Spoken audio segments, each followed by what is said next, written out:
الحمد لله رب العالمين والصلاة والسلام على سيدنا محمد سيد الأولين والآخرين وعلى آله وأصحابه أجمعين. أما بعد فأعوذ بالله من الشيطان الرجيم. بسم الله الرحمن الرحيم. يا بني إسرائيل اذكروا نعمتي التي أنعمت عليكم وأوفوا بعهدي أوف بعهدكم وإياي فاتقون. سبحان ربك رب العزة عما يصفون وسلام على المرسلين والحمد لله رب العالمين. اللهم صل على سيدنا محمد وعلى آل سيدنا محمد وبارك وسلم. اللهم صل على سيدنا محمد وعلى آل سيدنا محمد وبارك وسلم. اللهم صل على سيدنا محمد وعلى آل سيدنا محمد وبارك وسلم.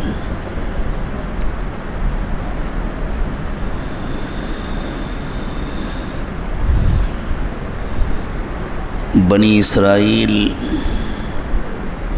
اس دنیا میں ہم سے پہلے کے مسلمان تھے،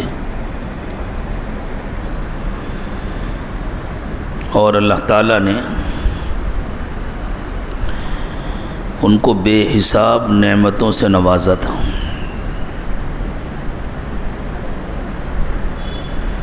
ان کے گناہوں کے نتیجے میں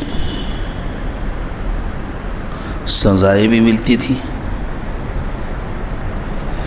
اور ساتھ میں چونکہ وہی مسلمان تھے، وہی ایمان والے تھے، انہی میں انبیاء کرام مبعوث ہوتے تھے.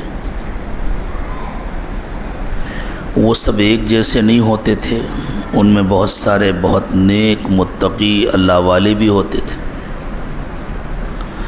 بہت سارے نافرمان فاسق و فاجر اور گنہگار بھی ہوتے تھے. تو اللہ تعالیٰ کا معاملہ یہ تھا کہ سزائیں بھی دیتے تھے،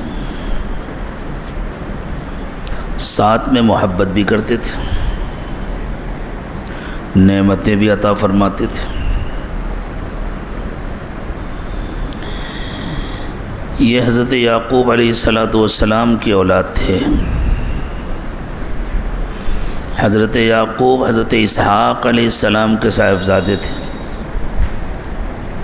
اور حضرت اسحاق علیہ السلام حضرت ابراہیم علیہ السلام کے دوسرے صاحبزادے تھے. حضرت ابراہیم علیہ السلام کے پہلے صاحبزادے حضرت اسماعیل ہیں علیہ السلام، جن کی اولاد عرب ہیں، اور دوسرے صاحبزادے حضرت اسحاق علیہ السلام ہیں، جن کے بیٹے ہیں حضرت یعقوب، اور حضرت یعقوب کا لقب ہے اسرائیل، اور ان کی اولاد کو بنی اسرائیل کہتے ہیں، جو بعد میں حضرت عیسیٰ علیہ السلام کی تشریف آوری کے بعد دو حصوں میں تقسیم ہو گئے، یہودی اور نصرانی. حضرت یعقوب علیہ السلام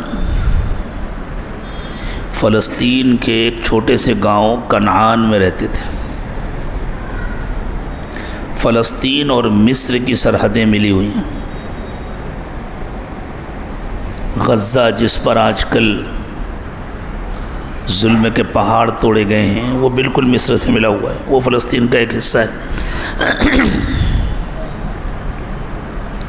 تو فلسطین کا ایک گاؤں تھا کنعان، یہ خاندان وہاں رہتا تھا. اللہ تعالیٰ کی مصلحت کا تقاضا یہ تھا کہ اس خاندان کو مصر پہنچا دیا جائے، اور ان کو مصر کی حکمرانی دے دی جائے، چونکہ مصر اس زمانے کا ترقی یافتہ ملک تھا. وہاں باقاعدہ حکومت تھی، وہاں ایک مشرک بادشاہ تھا جو حکمرانی کرتا تھا. تو اللہ کے تکوینی فیصلے عجیب ہوتے ہیں، نظر آتا ہے کچھ اور ہوتا ہے کچھ۔ تو اللہ تعالیٰ نے تکوینی طور پر یہ انتظام فرمایا کہ پہلے حضرت یوسف علیہ السلام کو مصر پہنچایا گیا۔ ان کے بھائیوں کے دلوں میں حسد پیدا ہوا، ان لوگوں نے آپس میں مشورہ کر کے حضرت یوسف کے خلاف ایک سازش کی اور حضرت یوسف علیہ السلام کو ایک کنویں میں ڈال دیا۔ ان کے یہاں سے جو تجارتی قافلے گزرتے تھے اور جو ان کے علاقے سے ہو کر مصر جاتے تھے، وہ قافلے جن راستوں سے گزرتے تھے اور جن علاقوں میں پڑاؤ ڈالتے تھے، اسی راستے میں ایک کنواں تھا۔ اس کنویں میں بھائیوں نے حضرت یوسف علیہ السلام کو سوچ سمجھ کر ڈالا تھا کہ کوئی تجارتی قافلہ آئے گا اور شاید وہ یوسف کو نکال لے گا، اس طرح اپنے ساتھ لے کر چلا جائے گا۔ اور اس زمانے میں ایسا ہوتا تھا، جو تجارتی قافلے سفر کرتے تھے ان کو کہیں کوئی اچھا سا بچہ مل گیا، کوئی اس قسم کی چیز مل گئی تو لے جاتے تھے، بیچ لیتے تھے۔ ڈاکو بھی ڈاکے ڈالتے تھے، جس طرح جانور اٹھا لے جاتے تھے، خوبصورت بچے بھی اٹھا لے جاتے تھے۔ مالداروں کو، حکمرانوں کو اپنے گھروں میں کام کرنے کے لیے بچوں کی، اور خاص طور سے خوبصورت بچوں کی تلاش ہوتی تھی کہ جو دیکھنے میں اچھے بھی لگیں، صحت مند بھی ہوں، چاق چوبند بھی ہوں، گھروں میں کام کریں، تو وہ ان کو اچھی قیمت پر خرید لیا کرتے تھے، اپنا غلام بنا لیتے تھے۔ یہ بچے بیچارے اسی طرح غلامی کی زندگی گزار کر دنیا سے چلے جاتے تھے۔ تو ایسے ہی ہوا جیسا سوچا تھا حضرت یوسف کے بھائیوں نے۔ ایک قافلہ آیا، اسے پانی کی ضرورت تھی، کنویں میں ڈول ڈالا پانی نکالنے کے لیے۔ حضرت یوسف علیہ السلام سمجھے کہ شاید بھائیوں کو ترس آ گیا ہے اور وہ ہم کو نکال کر گھر لے جانا چاہتے ہیں، تو حضرت یوسف علیہ السلام جلدی سے اس ڈول میں بیٹھ گئے۔ جیسے ان لوگوں نے نکالا تو جس شخص نے ڈول کھینچا اسے تو دیکھ کر بڑی خوشی ہوئی۔ حضرت یوسف کو اللہ تعالیٰ نے بہت غیر معمولی خوبصورتی عطا فرمائی تھی، بہت خوبصورت، بس جو دیکھتا تھا دیکھتا رہ جاتا تھا۔ تو وہ تو بڑا خوش ہوا، اس نے اپنے ساتھیوں کو آواز دے کر خوشخبری سنائی کہ اتنا خوبصورت بچہ مل گیا، بہت بڑی دولت ہاتھ لگ گئی، ہمارا تو یہ سفر بہت کامیاب ہو جائے گا، شاید ہم پورے سامان تجارت سے اتنا نہ کما سکیں گے جتنا اس بچے کو بیچ کر کما لیں گے۔ اس طرح اللہ تعالیٰ نے حضرت یوسف علیہ السلام کو مصر پہنچا دیا۔ ان کے باپ کو بڑا غم ہوا، چونکہ بھائیوں نے تو رات میں گھر آ کر باپ کو دوسری کہانی سنائی۔ انہوں نے یہ سنایا کہ ابا ہم لوگ اپنے کھیل کود میں لگ گئے تھے، یوسف کو ہم نے اپنے سامان کے پاس بیٹھا دیا تھا، بچہ ہے تھک جائے گا، تھوڑی دیر وہ بھی کھیلا تھا، اس کے بعد ہم نے بیٹھا دیا اور ہم لوگ ذرا دوڑ رہے تھے، کھیل رہے تھے۔ اس زمانے میں چرواہوں کے جو کھیل ہوتے تھے، یہ لوگ جانور چراتے تھے جنگلوں میں، یہ اس زمانے کا آمدنی کا ایک اہم ذریعہ ہوتا تھا۔ جس طرح کھیتی باڑی سے آمدنی ہوتی تھی، ایسی ہی غلہ بانی سے آمدنی ہوتی تھی۔ جانور پالے جاتے تھے بڑی مقدار میں، اور پھر صبح ان کو لے کر جنگل جاتے، دن بھر چراتے، شام میں لے کر واپس آتے۔ اب جب جانور چرنے لگتے تھے تو یہ چرواہے کیا کرتے؟ تو یہ آپس میں کھیلتے کودتے تھے۔ یہ کرکٹ کا کھیل اسی طرح وجود میں آیا ہے۔ یہ کرکٹ اصل میں چرواہوں کا کھیل ہے۔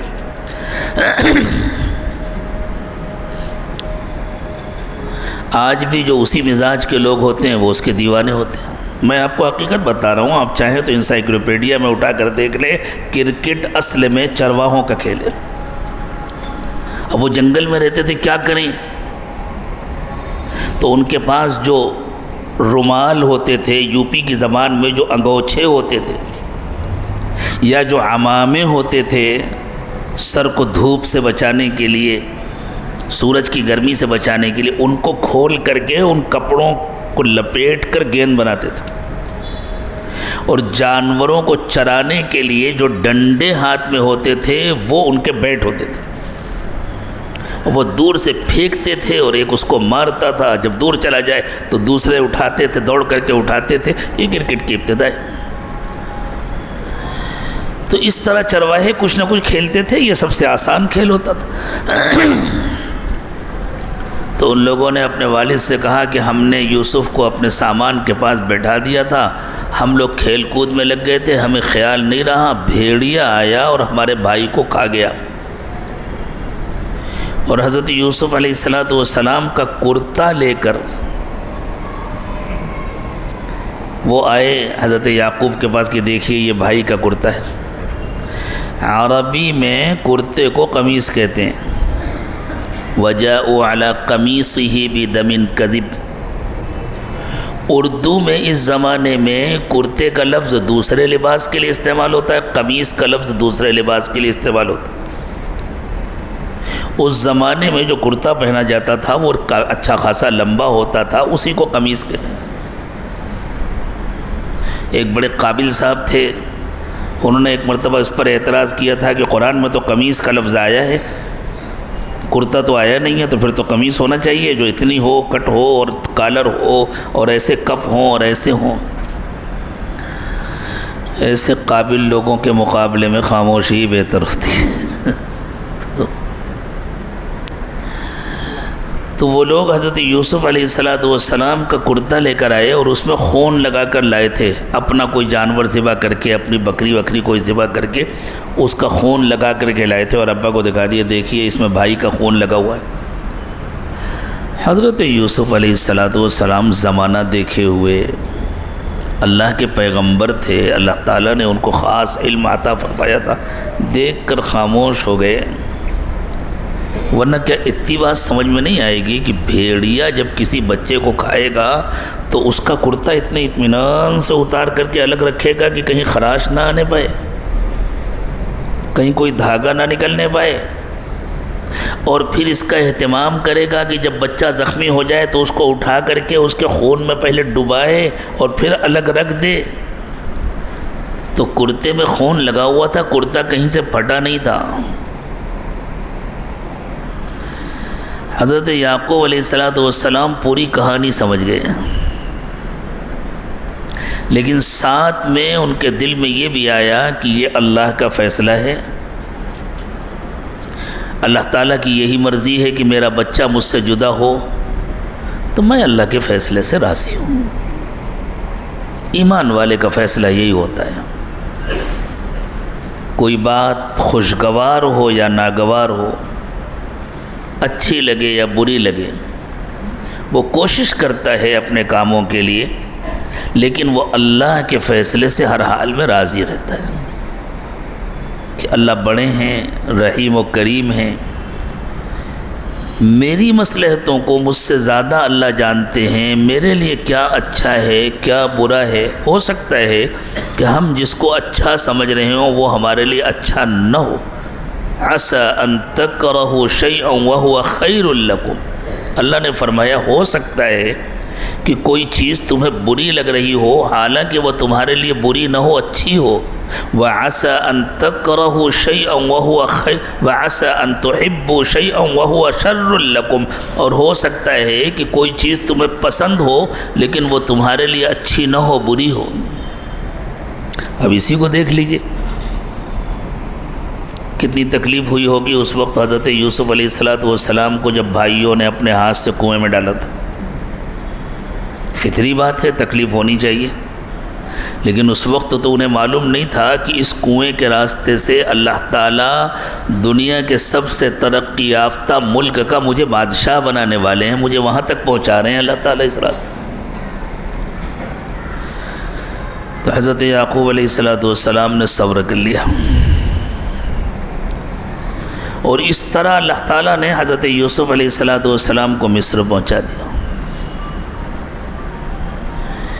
اب حضرت یوسف کی اتنی قیمت تھی، وہ اتنے خوبصورت تھے، اتنے ہونہار تھے کہ کوئی عام آدمی حضرت یوسف کو نہیں خرید سکتا تھا۔ مصر کے وزیر اعظم نے حضرت یوسف علیہ السلام کو خریدا۔ اس کی کوئی اولاد نہیں تھی، تو اس نے لا کر اپنی بیوی سے کہا کہ دیکھو یہ بہت خوبصورت بچہ ہے، یہ کسی بہت اچھے گھرانے کا بچہ لگتا ہے۔ اس زمانے میں ایسا ہوتا رہتا تھا، کوئی زیادہ تحقیق نہیں کرتا تھا، لے آئے ہوں گے کہیں سے، ہو سکتا ہے یہ بڑے ہو کر ہمارے کام آئے، ہو سکتا ہے ہم اس کو اپنی اولاد بنا لیں، اس کا بڑا خیال رکھنا۔ اور پھر اس وزیر اعظم کے گھر میں حضرت یوسف علیہ السلام شہزادوں کی طرح رہتے تھے، خدمت بھی کرتے تھے، کام بھی کرتے تھے، لیکن اس طرح جیسے گھر کے بچے کام کرتے ہیں، اور ہر قسم کی سہولتیں تھیں۔ ابھی اللہ تعالیٰ کے یہاں اور آزمائشیں مقدر تھیں، چونکہ بڑے انعامات بڑے امتحانات کے بعد ہی ملتے ہیں، تو بڑے مقام تک پہنچانا تھا تو بڑی آزمائشیں تھیں حضرت یوسف کے لیے۔ حضرت یوسف علیہ السلام جب ذرا بڑے ہوئے، جوان ہوئے، تو اللہ اکبر، غضب کی جوانی تھی ان کی۔ مصر کا ماحول کوئی اچھا نہیں تھا، آج کا یورپ کا ماحول سمجھ لیں، اور تو ہمارے ملک کا ماحول کون سا اچھا رہ گیا ہے۔ بڑی بے حیائی تھی وہاں، مرد اور عورتیں ایک دوسرے سے بے حجابانہ محبت کا اظہار کرتے تھے، اور جو دل میں آیا وہ کرتے تھے۔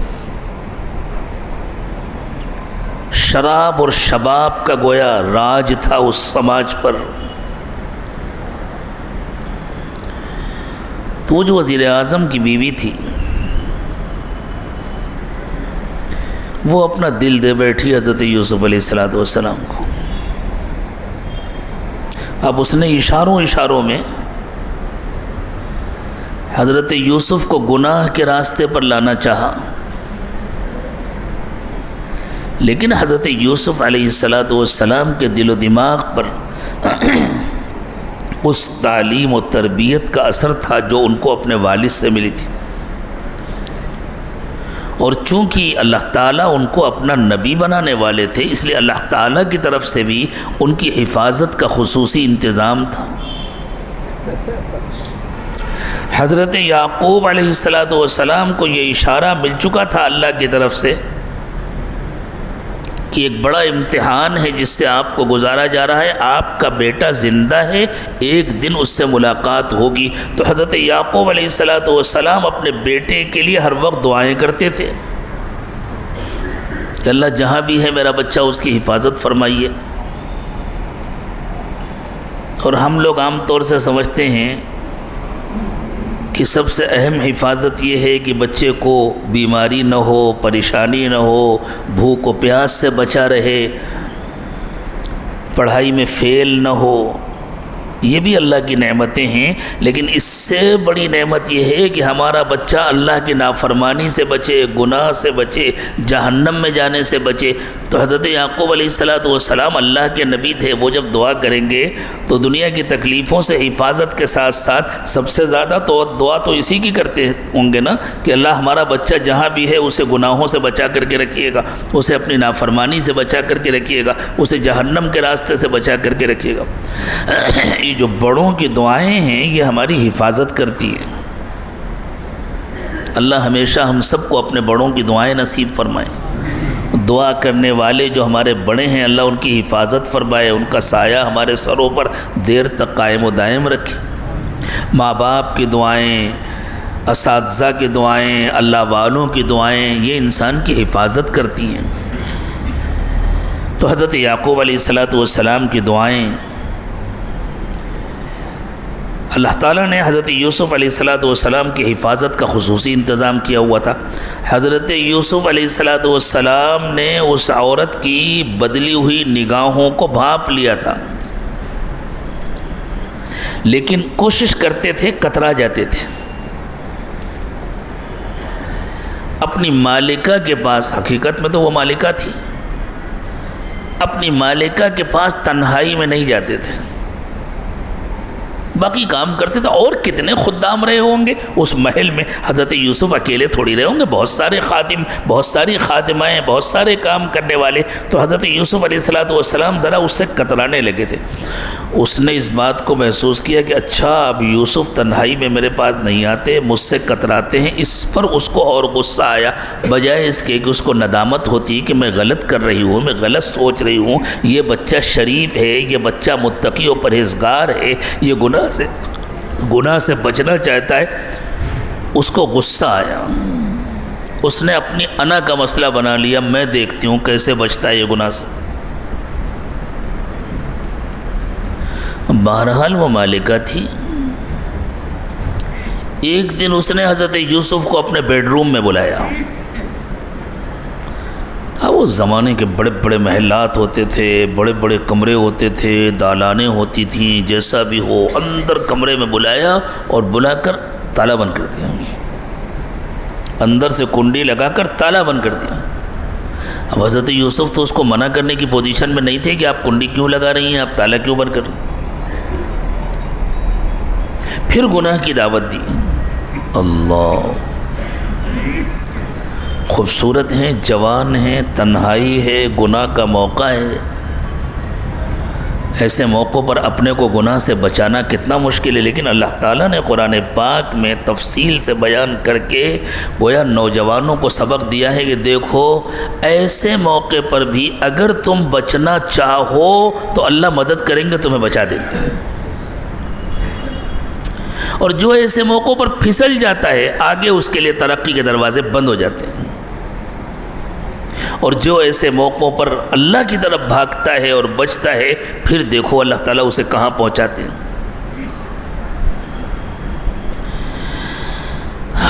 اللہ تعالیٰ نے فرمایا کہ جب اس نے گناہ کی دعوت دی اور حضرت یوسف علیہ السلام نے انکار کیا اور اس نے اصرار کیا، تو حضرت یوسف علیہ السلام کو ایسا محسوس ہوا. قرآن نے تو صرف اتنا کہا کہ اللہ تعالیٰ نے حضرت یوسف کو اپنی ایک نشانی دکھائی. وہ نشانی کیا تھی؟ بعض مفسرین نے اس نشانی کی تشریح کی اور یوں کہا کہ حضرت یوسف علیہ السلام کو ایسا لگا جیسے میرے ابا مجھے دیکھ رہے ہوں. ایک ہلکی سی جھلک. یہ ان کے والد کی دعائیں تھیں اور یہ ان کے والد کی وہ تربیت تھی جس کے نتیجے میں ان کو لگا کہ گویا ابا مجھے دیکھ رہے ہیں. اور ایک دم سے حضرت یوسف علیہ السلام بھاگے وہاں سے. بھاگ کے کہاں جاتے؟ دروازہ بند تھا، کنڈی لگی ہوئی تھی، تالا لگا ہوا تھا. اس کے باوجود دروازے کی طرف بھاگے. پرانے زمانے میں کمرے اتنے چھوٹے چھوٹے نہیں ہوتے تھے جتنے آج ہوتے ہیں. اس زمانے کے جو شاہی محلات ہوتے تھے، پرانے محلات کے کھنڈرات کو جا کر کے دیکھیں تو آج کے تو پورے گھر کے برابر وہاں کا ایک ایک کمرہ ہوتا تھا، ایک ایک دالان ہوتی تھی. آبادی انسانوں کی زیادہ نہیں تھی، جگہ کی کمی نہیں ہوتی تھی، اور پھر سارے ملک کی دولت پر تو حکمراں طبقہ قابض ہوتا تھا. تو ایسا لگتا ہے کہ ذرا بڑا کمرہ تھا. لیکن بہرحال کتنا بھی بڑا کمرہ ہو، جب دروازہ بند ہے، جب تالا لگا ہوا ہے تو آدمی بھاگ کر کہاں جائے گا؟ حضرت یوسف علیہ السلام دروازے کی طرف بھاگے۔ گویا حضرت یوسف علیہ السلام نے اس بات پر عمل کیا کہ جو میرے بس میں ہے وہ تو میں کر لوں، آگے اللہ کی مرضی ہے۔ لیکن پھر آگے اللہ تعالیٰ نے انتظام کیا، جب حضرت یوسف علیہ السلام بھاگ کر دروازے کے پاس پہنچے، دروازہ کھل گیا۔ گویا اللہ تعالیٰ نے یہ سبق دیا کہ بندو ایسے موقعوں پر بھی مایوس مت ہو، تمہارے بس میں جتنا ہے اتنا کر لو، آگے ہم اپنی قدرت دکھائیں گے۔ ابھی اس وقت دنیا کی جو حالات ہیں اور جس قوم کے حالات میں آپ کو سنا رہا ہوں، جس کے آباء اور اجداد کے حالات میں آپ کو سنا رہا ہوں،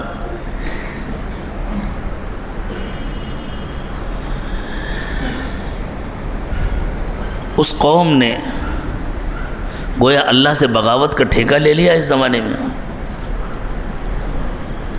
اور جن لوگوں پر وہ 75 سال سے مسلسل ظلم کر رہے ہیں،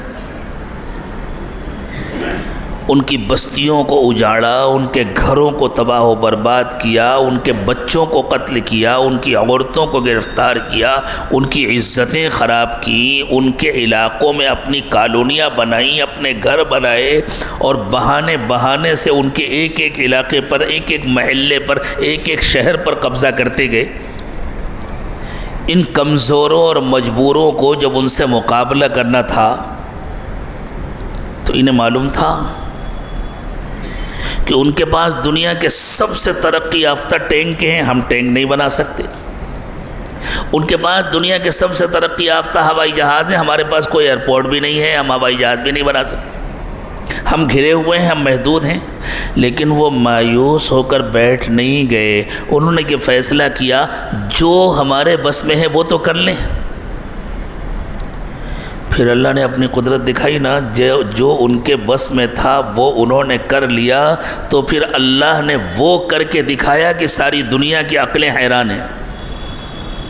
یہ سنت ہے انبیاء کرام علیہم السلام کی، یہ تعلیم ہے حضرات انبیاء کرام علیہم السلام کی، کہ حالات سے گھبرا کر کے، مایوس ہو کر، ہاتھ پہ ہاتھ رکھ کر کے مت بیٹھو، جتنا تمہارے بس میں ہے اتنا کرو، اور پھر آگے اللہ سے امید رکھو، اللہ مدد کریں گے، اللہ راستے کھولیں گے، پھر جو تمہارے بس میں نہیں ہے وہ اللہ کر دیں گے۔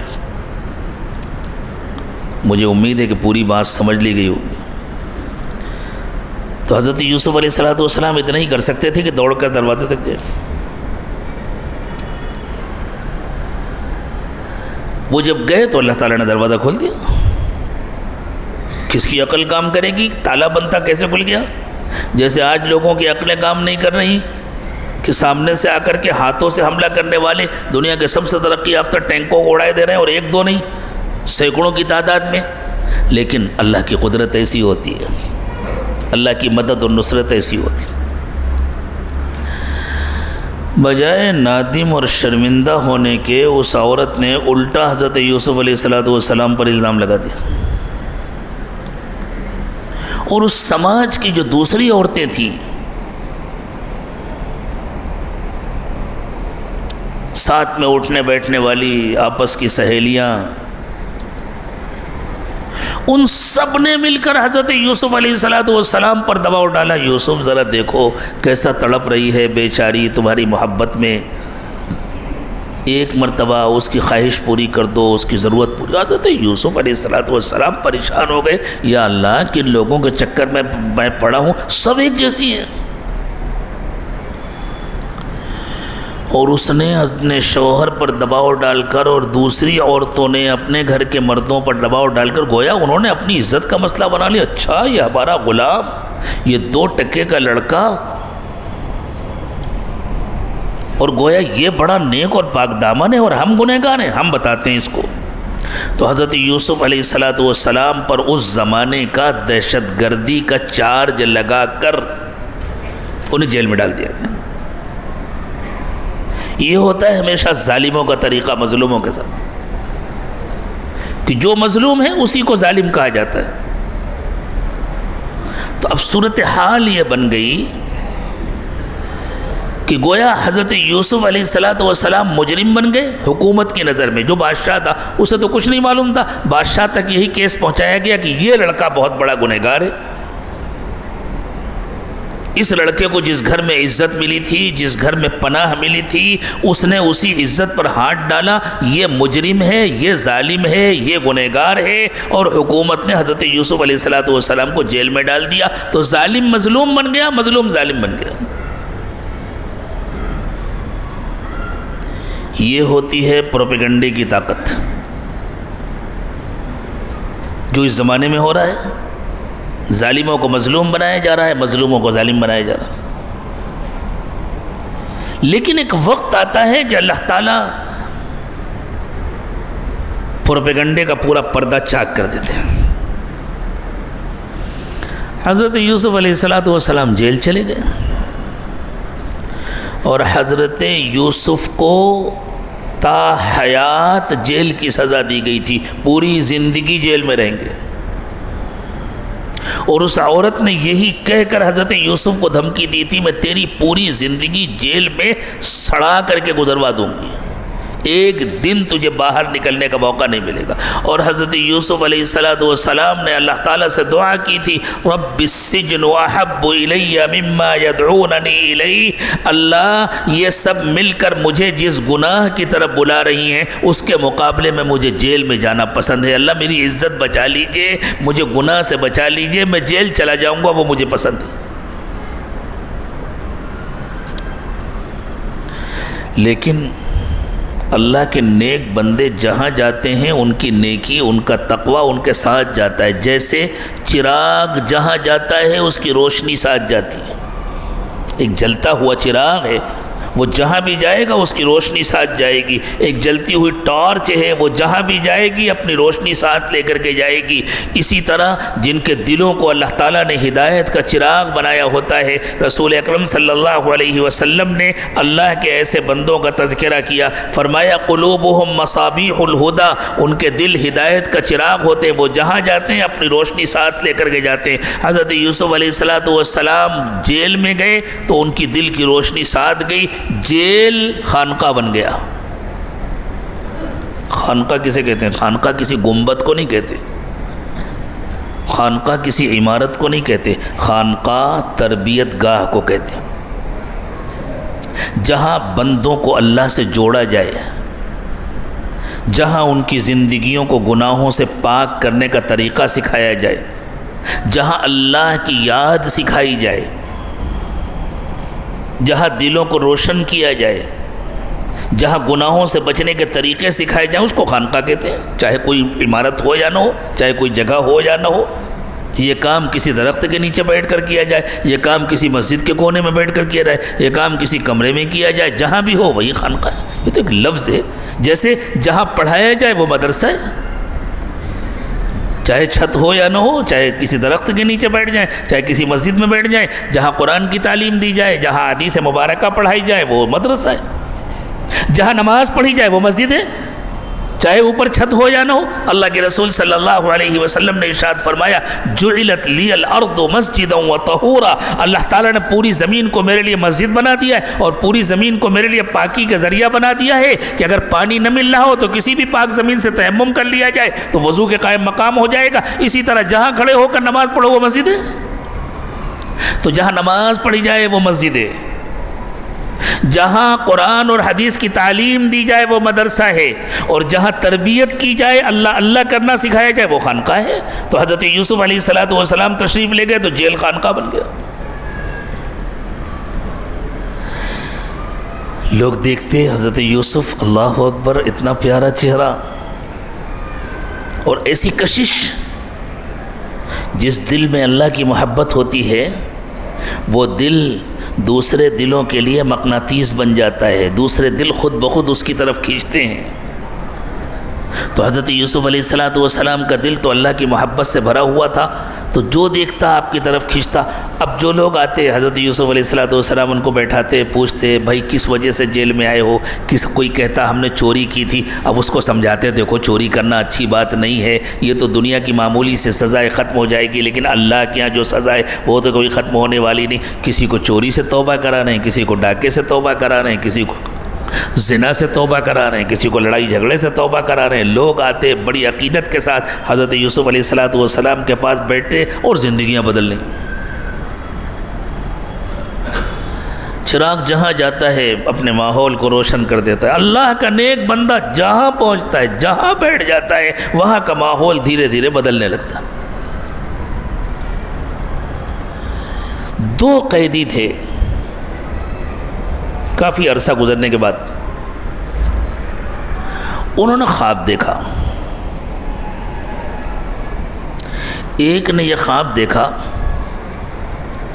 کہ میں نے اپنے سر کے اوپر ایک برتن اٹھایا ہوا ہے, اس میں روٹیاں رکھی ہیں اور چیل کوے آ رہے ہیں اور اوپر سے اٹھا کے لے جا رہے ہیں روٹی.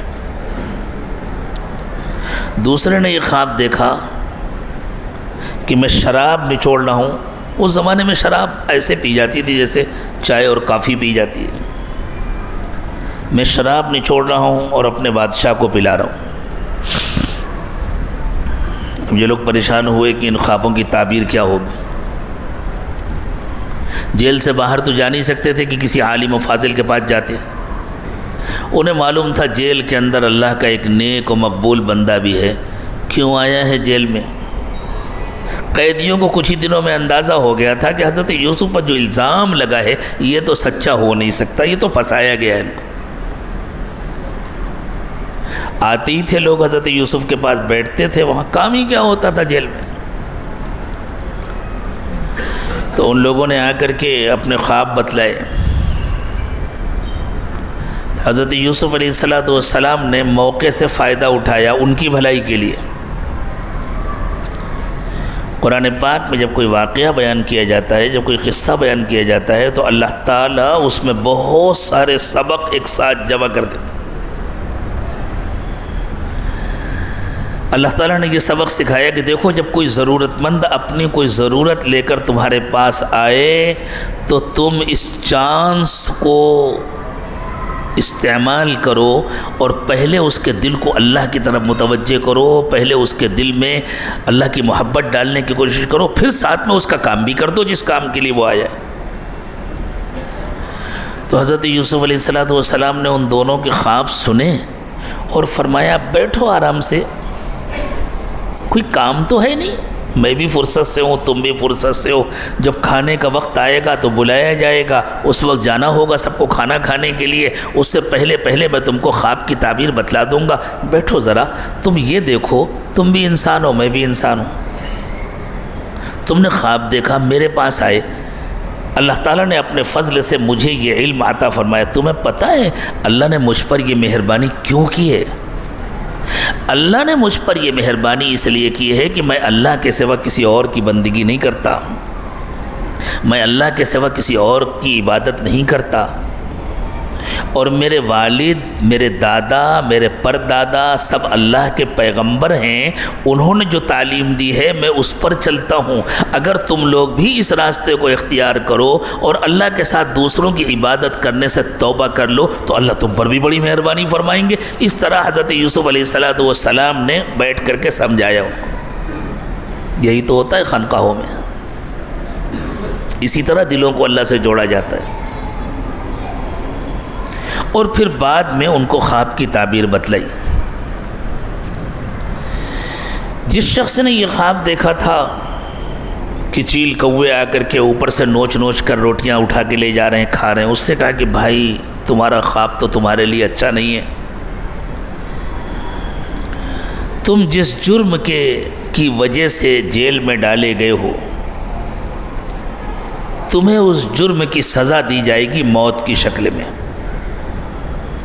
عدالت تم کو پھانسی کی سزا دے گی اور پھر تمہاری لاش کو اسی طرح چھوڑ دیا جائے گا, چیل کوے کھائیں گے. لیکن ساتھ میں حضرت یوسف علیہ السلام نے یہ بھی سمجھایا کہ دیکھو یہ بہت بڑی بات نہیں ہے, موت تو ہر ایک کو آنا ہے, پھانسی پر آئے یا اسپتال میں آئے، بستر پر آئے یا کسی جگہ آئے، موت تو بہرحال آنا ہے۔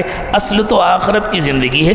اگر تم سچی پکی توبہ کر لو، شرک سے تائب ہو جاؤ اور اللہ سے اپنا رشتہ جوڑ لو تو پھر تو تمہاری یہ موت شہادت کی موت بن جائے گی اور اللہ تعالیٰ تمہیں ہمیشہ ہمیشہ کی نعمتیں عطا فرما دیں گے۔ لیکن دنیا میں تمہارے لیے یہ فیصلہ ہے، ایسا ہوگا، اس طرح موت آئے گی۔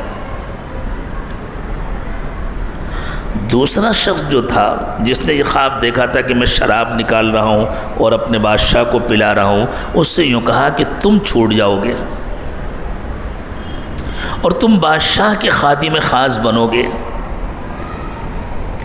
اور پھر یوں کہا کہ تم سب کو تو معلوم ہے کہ مجھے یہاں بے قصور بند کیا گیا اور الزام اتنا خطرناک لگایا گیا ہے کہ شاید کبھی میری فائل بھی نہ کھلے۔ دہشت گردی کا الزام لگا دیا گیا ہے، ملک سے بغاوت اور غداری کا الزام لگا دیا گیا ہے، تو ایسے لوگوں کی فائلیں کہاں کھلتی ہیں؟ بادشاہ تک غلط اطلاع پہنچائی گئی ہے۔ تو ایک کام کرنا، جب تم بادشاہ کے خادم بن جانا تو کبھی یاد رہے تو بادشاہ سے میرا تذکرہ کرنا کہ حضور ایک شخص بے قصور جیل میں بند ہے، کم از کم آپ اس کی فائل نکلوا لیجئے، تحقیق کر لیجئے۔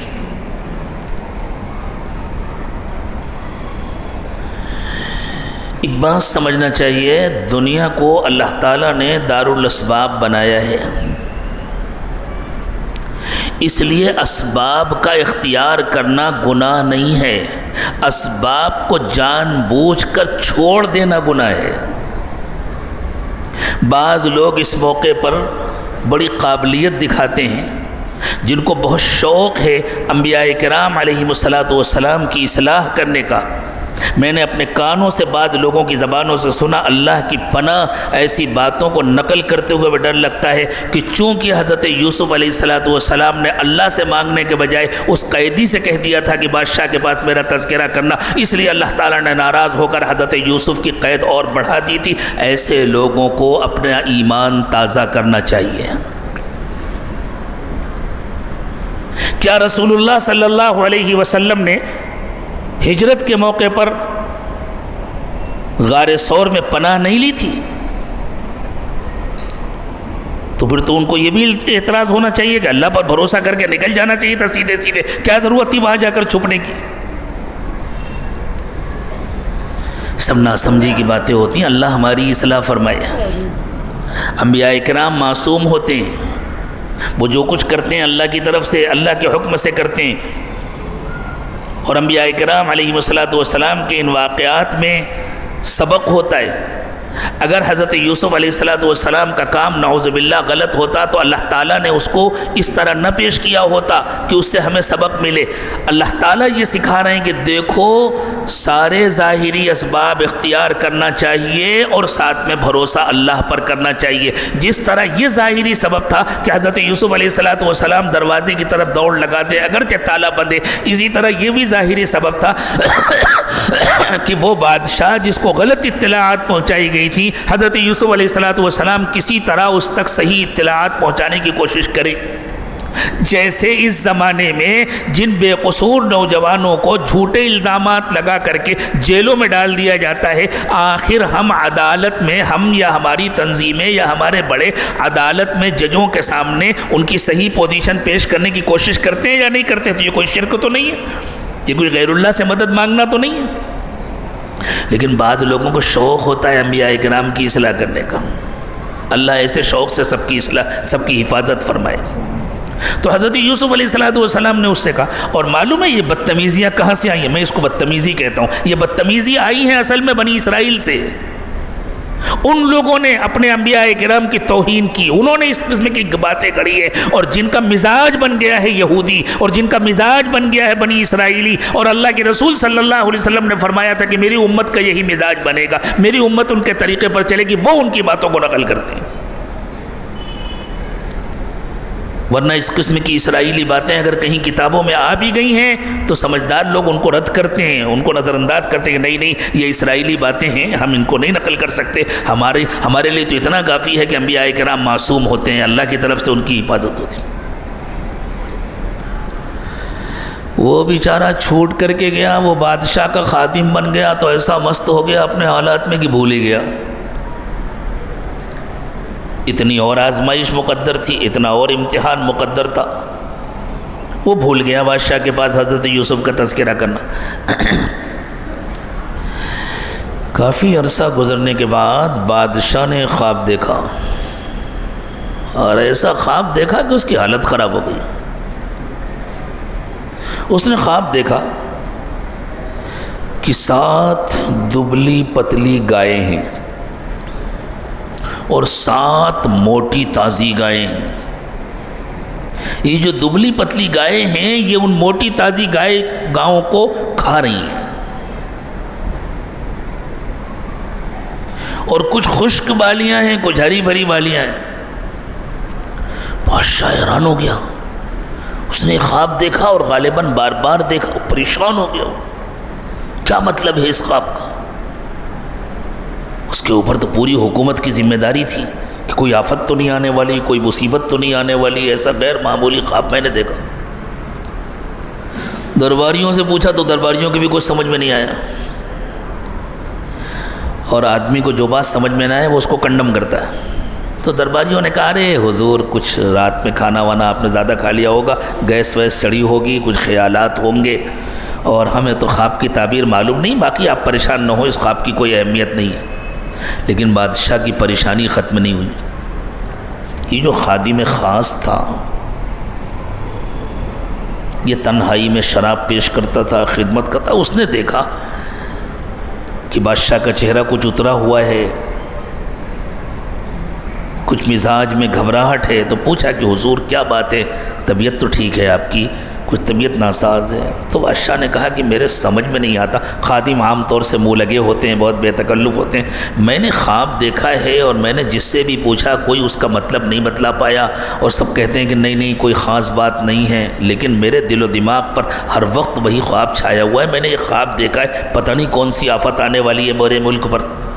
اس نے کہا حضور میں بھول گیا تھا، جیل میں ایک بہت نیک آدمی ہیں، بہت اللہ والے ہیں، ان کے پاس تو بیٹھ کر اللہ یاد آتے ہیں، ان کے پاس بیٹھ کر دل کی حالت بدل جاتی ہے، اور میں نے بھی جیل میں خواب دیکھا تھا، بلکہ ہم 2 ساتھی تھے، دونوں نے خواب دیکھا تھا، ان سے تعبیر پوچھی تھی، اور انہوں نے جو تعبیر بتلائی تھی وہ لفظ بلفظ پوری ہوئی تھی، اگر آپ اجازت دیں تو میں جیل جا کر کے آپ کے اس خواب کی تعبیر ان سے پوچھ کر گیا۔ بادشاہ نے کہا ابھی اسی وقت جاؤ، آرڈر ہوا جیلر کو ابھی جیل کھولو۔ وہ گیا اور اس نے جا کر کے حضرت یوسف علیہ السلام کو بتلایا کہ ہمارے بادشاہ نے یہ خواب دیکھا ہے۔ حضرت یوسف علیہ السلام نے اس کی تعبیر بتلائی، اپنے بادشاہ کو بتلا دینا کہ بہت خطرناک 7 سال آنے والے ہیں، 7 سال جن میں ایسا قحط پڑے گا کہ ایک دانہ نہیں اگے گا، بس آسمان سے ایک قطرہ پانی نہیں برسے گا، لیکن اس سے پہلے 7 سال بہت اچھی پیداوار ہوگی۔ یہ جو 7 سال کی پیداوار ہوگی اس کو 14 سال چلانا پڑے گا۔ ان 7 سالوں کے بعد اگلے 7 سال آئیں گے جن میں خطرناک قحط پڑے گا، اسی پیداوار کو، اسی غلے کو پورے 14 سال چلانا ہوگا، اس کے بعد پھر اللہ کی رحمت برسے گی، پھر پیداوار ہوگی۔ تو بادشاہ نے کہا اتنا قابل اور اتنا سمجھدار آدمی میرے ملک میں موجود ہے، میرا کوئی درباری جس خواب کی تعبیر نہیں بتلا سکا، چٹکیوں میں مسئلہ حل کر دیا، اسے بلا کر کے لاؤ۔ حضرت یوسف علیہ السلام نے کہا نہیں میں ایسے باہر نہیں نکلوں گا، پہلے میری فائل کھولی جائے، پہلے میرے کیس کو بورڈ پر لایا جائے، اور پہلے یہ طے کیا جائے کہ مجرم کون ہے، میں مجرم ہوں یا جنہوں نے میرے اوپر جھوٹا الزام لگایا تھا وہ مجرم ہے۔ یہ ہوتی ہے بیانیے کی تبدیلی، یہ ہوتا ہے پروپیگنڈے کا جواب۔ اس زمانے میں اس وقت دنیا میں جو سب سے بڑی تبدیلی آئی ہے وہ یہی تبدیلی ہے کہ اس دن تک حضرت یوسف علیہ السلام کو مجرم سمجھا جا رہا تھا، اب جب بادشاہ نے حضرت یوسف کو بلایا اور ان ساری عورتوں کو بلایا اور بادشاہ نے باقاعدہ انکوائری کا آرڈر دیا، ان کے خلاف انکوائری کرو، پورے کیس کیوں؟ تو عورتیں تو گھبرا گئیں، کوئی جرم تو تھا نہیں حضرت یوسف کا، کوئی ثبوت تو تھا نہیں ان کے بعد پیش کرنے کا۔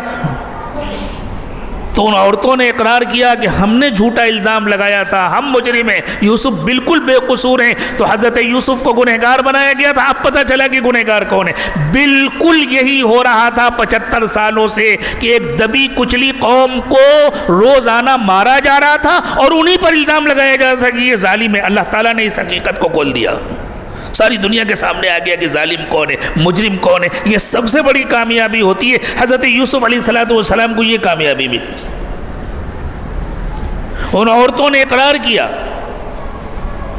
کہ ہم سے غلطی ہوئی تھی، لیکن پھر حضرت یوسف علیہ السلام کا بڑا دل، حضرت یوسف نے فرمایا میں اب ان سب کو معاف کرتا ہوں، اور اگر یہ سچی توبہ کر لیں تو مجھے امید ہے کہ اللہ بھی ان کو معاف کر دیں گے۔ میں نے تو یہ کیس صرف اس لیے کھلوایا تھا تاکہ بادشاہ کو پتہ چل جائے کہ میں مجرم نہیں ہوں۔ ایسا نہ ہو کہ بادشاہ سمجھے ہے تو مجرم لیکن آج ہمارے کام کا ہے تو ہم معاف کر دیتے ہیں، جو ہمارے یہاں ہوتا ہے روزانہ اعلان کیا جاتا ہے کہ فلاں پارٹی سب سے زیادہ کرپٹ ہے، اور جب ان کے ساتھ شامل ہو جائے تو اچھے ہو جاتے ہیں۔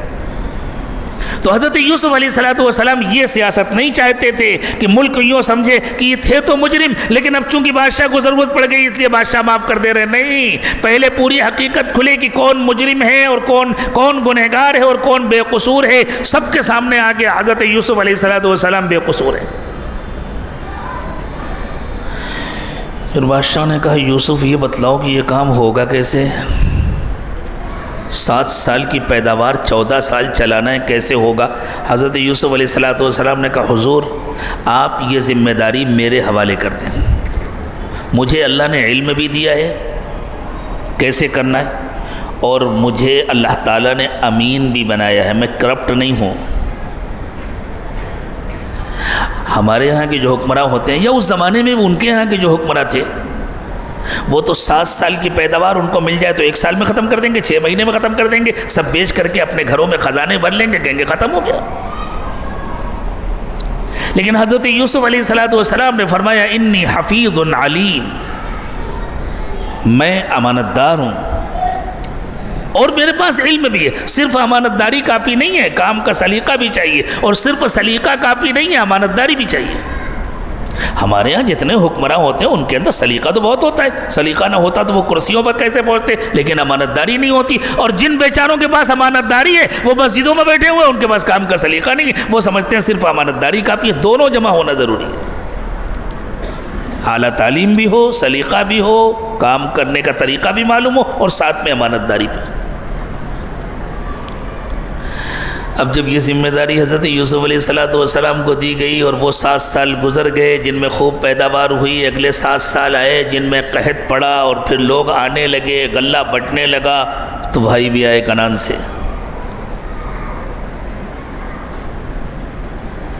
حضرت یوسف علیہ السلام نے ان کو فوراً پہچان لیا، خیر غلہ دے دیا، ساتھ میں خادموں سے کہا ان کے پیسے بھی غلے میں رکھ دینا۔ اب جا کر کے جو انہوں نے کھولا تو اللہ اکبر، غلہ بھی مل گیا، پیسے بھی واپس آ گئے۔ لیکن حضرت یوسف علیہ السلام نے ان لوگوں سے ان کے حالات پوچھے تو وہ اپنے ایک بھائی بنیامین کو چھوڑ کر کے گئے تھے ابا کے پاس، تو حضرت یوسف نے کہا اگلی مرتبہ اس کو بھی لے کر کے آنا ورنہ کچھ ملے گا نہیں۔ واقعہ لمبا ہے، 2-3 مرتبہ آئے گئے، پھر حضرت یوسف علیہ السلام نے اپنی حقیقت کھول دی، بتلایا دیا کہ میں یوسف ہوں۔ وہ سب بڑے شرمندہ ہوئے، نادم ہوئے، انہوں نے معافی مانگی، حضرت یوسف نے ان کو معاف کر دیا اور کہا جاؤ اب اماں ابا کو بلا کر کے لاؤ، تم سب بھی آ جاؤ۔ اس طرح یہ پورا خاندان مصر پہنچ گیا، اور پھر کافی زمانے تک، کئی نسلوں تک اللہ تعالیٰ نے اس خاندان کو مصر کی حکومت دی، حضرت یوسف اور حضرت یوسف کی اولادیں۔ لیکن پھر جب وہ اولادیں بگڑیں، ان میں دنیا کی محبت آئی اور انہوں نے بھی دوسروں پر ظلم کرنا شروع کیا، تو لوگوں کے دلوں میں جو محبت تھی وہ نفرت سے بدلی، اور دھیرے دھیرے ایک انقلاب آیا مصر میں، اور مصر پر مصر والوں نے قبضہ کر لیا اور اس خاندان کو غلام بنا لیا۔ جو ہمارے ساتھ ہوا اس ملک میں، 7-8 صدیوں تک ہم نے حکومت کی تھی، لیکن آج جو ہو رہا ہے وہ ہمارے کرتوتوں کا نتیجہ ہے، ہماری بدعملیوں کا نتیجہ ہے۔ جو اسپین میں ہوا مسلمانوں کے ساتھ 700-800 سال تک وہاں حکومت کی، لیکن پھر جب وہ خالص دنیا میں ڈوب گئے تو اللہ تعالیٰ نے حالات بدل دیے۔ بدترین غلامی کی زندگی گزاری بنی اسرائیل نے مصر میں، بدترین غلامی۔ وہاں کے جو حکمراں تھے جو فراعنہ کہے جاتے تھے، فرعون کی جمع ہے فراعنہ، ہر حکمراں کو فرعون کہتے تھے، ان سب کو فراعنہ کہتے تھے۔ وہ کوشش کرتے تھے کہ بنی اسرائیل کی نسل نہ بڑھنے پائے، بچوں کو قتل کرتے تھے۔ جیسے آج کے جو یہودی ہیں وہ کوشش کرتے ہیں کہ فلسطینیوں کی نسل نہ بڑھنے پائے، اس لیے خاص طور سے بچوں کو نشانہ بناتے ہیں۔ بالکل فرعون کی تاریخ دہرا رہے ہیں اور انشاءاللہ فرعون ہی کی طرح ڈوب کر ختم ہوں گے۔ اللہ چاہے دریا میں ڈبائیں، اللہ چاہے خشکی میں ڈبائیں، اللہ چاہے ان کے ٹینکوں کے اندر ڈبائیں، لیکن انشاءاللہ وقت کے فرعون کے ڈوبنے کا وقت آ گیا ہے۔ پھر اللہ تعالیٰ نے حضرت موسیٰ علیہ السلام کے ذریعے اس قوم کو نجات دی۔ مزاج میں غلامی تھی، اس لیے اس زمانے میں اس علاقے میں، فلسطین کا جو علاقہ ہے، وہاں جو قومیں آباد تھیں ان سے مقابلہ کرنے کی ان کی ہمت نہیں تھی، تو اللہ تعالیٰ نے وادی تیہ میں ان کو روک دیا 40 سال کے لیے، یہیں رہو، یہ ان کی سزا تھی۔ لیکن اس کے ساتھ ساتھ انعام یہ تھا کہ ان کو بھوکا پیاسا نہیں رکھا گیا، ان کے کھانے پینے کا انتظام کیا گیا، ان کے لیے پانی کا انتظام کیا گیا۔ اللہ تعالیٰ نے حضرت موسیٰ علیہ السلام کو حکم دیا، انہوں نے پتھر پر اپنا ڈنڈا مارا اور 12 چشمے جاری ہو گئے اور من و سلوہ کا انتظام ہوا۔ من ایک قسم کا حلوہ ہوتا تھا، درختوں کی پتیوں پر جیسے شبنم کے قطرات ہوتے ہیں، اس طرح گوند کی طرح دانے دانے جم جاتے تھے، وہ ان کو اتار لیتے تھے، آسانی سے اتر آتا تھا۔ وہ بہت لذیذ، میٹھا، طاقتور حلوہ ہوتا تھا۔ اور سلوہ کہتے ہیں بٹیر کو۔ اس علاقے میں بٹیریں آج بھی کثرت سے ہوتی ہیں، اور اللہ تعالیٰ نے ان کی نسلوں کو اور بڑھا دیا تھا، تو ان کے خیموں کے اندر، ان کے بستروں میں، ان کے سامانوں کے بیچ میں بٹیریں خود سے آ کر کے گھس جاتی تھیں۔ جتنی ضرورت ہے اتنی پکڑ لو، اسٹور کر کے رکھنے کی ضرورت نہیں ہے، فریج وریج تو تھا نہیں، بس روزانہ جتنی ضرورت ہے اتنی پکڑ لو، ذبح کرو۔ تو یہ گوشت تھا اور وہ حلوہ، یہ ان کا کھانا تھا۔ تازہ تازہ پانی ملتا تھا، صاف ستھرا یہ پینا۔ پھر ان کے لیے مسئلہ یہ تھا کہ چھت نہیں ہے، دوپہر میں دھوپ کی تکلیف ہوتی ہے، تو روزانہ ایک بڑا گہرا موٹا بادل کا ٹکڑا آ جاتا تھا اور پوری دوپہر ان پر چھت کر کے رکھتا تھا، تو سزا بھی ملتی تھی، انعام بھی ہوتا تھا۔ پھر اللہ تعالیٰ نے ان سے وعدے کیے تھے، یہ جو زمین کا ٹکڑا ہے، اللہ نے ان سے وعدہ کیا تھا کہ یہ تم کو ملے گا، شرط یہ ہے کہ تم ایمان والے رہو، تم انبیاء کرام کے طریقے پر چلو۔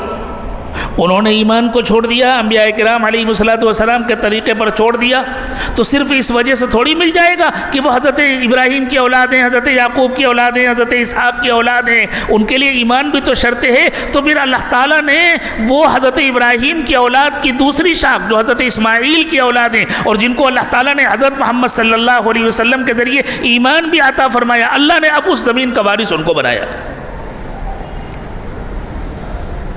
تو اللہ تعالیٰ نے بنی اسرائیل سے فرمایا، یا بنی اسرائیل اذکروا نعمتی التی انعمت علیکم، اے اسرائیل کے بیٹو، اے یعقوب کے بیٹو، یاد کرو میں نے تم کو کیسی کیسی نعمتیں دی ہیں۔ وَأَوْفُوا بِعَهْدِي أُوفِ بِعَهْدِكُمْ وَإِيَّايَ فَاتَّقُونَ، اور تم نے مجھ سے جو وعدہ کیا تھا وہ پورا کرو، تو میں نے تم سے جو وعدہ کیا تھا میں اس کو پورا کروں گا، اور صرف مجھ سے ڈرو، دنیا سے ڈر کر کے میری نافرمانی مت کرو، مجھ سے ڈرو اور میرا کہنا مانو۔ حضور اکرم صلی اللہ علیہ وسلم نے ارشاد فرمایا کہ میری امت بھی یہود و نصارہ کے طریقے پر چلے گی، اس لیے علماء اور مفسرین کہتے ہیں کہ بنی اسرائیل کا جو اتنا کثرت سے تذکرہ ہے قرآن پاک میں، وہ حقیقت میں اس امت کے لیے کہ تمہارے بھی یہی حالات آئیں گے اور تمہارے مسائل کا بھی یہی علاج ہے۔ تو اب اس روشنی میں ہم سمجھیں کہ جس طرح ہم لوگ مطمئن، ہم تو مسلمان ہیں، ہم سے تو اللہ نے یہ وعدہ کیا، ہم سے تو اللہ نے یہ وعدہ کیا. اللہ فرما رہے وعدے مشروط ہیں. تم سے اللہ نے جو وعدے کیے ہیں وہ وعدے مشروط ہیں. پہلے تم اپنا وعدہ پورا کرو. تم نے اللہ سے جو وعدہ کیا ہے، تم نے جب کلمہ پڑھا لا الہ الا اللہ محمد رسول اللہ، تو تم نے اللہ سے وعدہ کیا ہے کہ تم اللہ کے سوا کسی اور کی بندگی نہیں کرو گے، تم اللہ کے سوا کسی اور سے ڈرو گے نہیں، اور تم نے وعدہ کیا ہے تم حضرت محمد صلی اللہ علیہ وسلم کو چھوڑ کر کسی اور کے طریقے پر نہیں چلو گے. تم اپنا یہ وعدہ پورا کرو، پھر اس کی امید رکھو کہ اللہ بھی اپنا وعدہ پورا کریں گے. اور حالات چاہے جیسے ہوں، تم وعدہ پورا کر کے دکھاؤ، پھر اپنی آنکھوں سے دیکھو اللہ کیسے وعدہ پورا کرتے. ایک مٹھی بھر جماعت نے، تھوڑے سے لوگوں نے اللہ سے کیا ہوا اپنا وعدہ پورا کر کے دکھایا، تو دنیا کی سب سے بڑی ظالم طاقت کے مقابلے میں اللہ نے اپنا وعدہ پورا کر کے دکھا دیا یا نہیں؟ اللہ ہم سب کو توفیق عطا فرمائے کہ ہم نے کلمہ پڑھ کر، ہم نے اللہ اور اس کے رسول سے جو عہد کیا ہے، ہم اپنا عہد پورا کریں، ہم اپنا وعدہ پورا کریں، اپنی زندگیوں میں تقویٰ لائیں، اپنی زندگیوں کو گناہوں سے خالی کریں، اور پھر اسباب ہوں یا نہ ہو کھلے آنکھوں دیکھیں کہ اللہ اپنا وعدہ کیسے پورا کرتے ہیں. اللہ تعالیٰ اس کی توفیق مجھے بھی عطا فرمائے، آپ کو بھی. وآخر دعوانا ان الحمد للہ رب العالمین.